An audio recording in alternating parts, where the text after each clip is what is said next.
Society वाले मुझे police की धमकी दे रहे हैं। अगर मुझे पुलिस पकड़ के ले गई तो मैं तुम्हें मायके भेज दूंगा।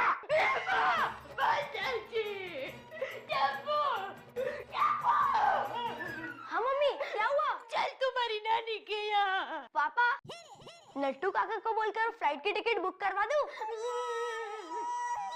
चुप रहे छोटी दया।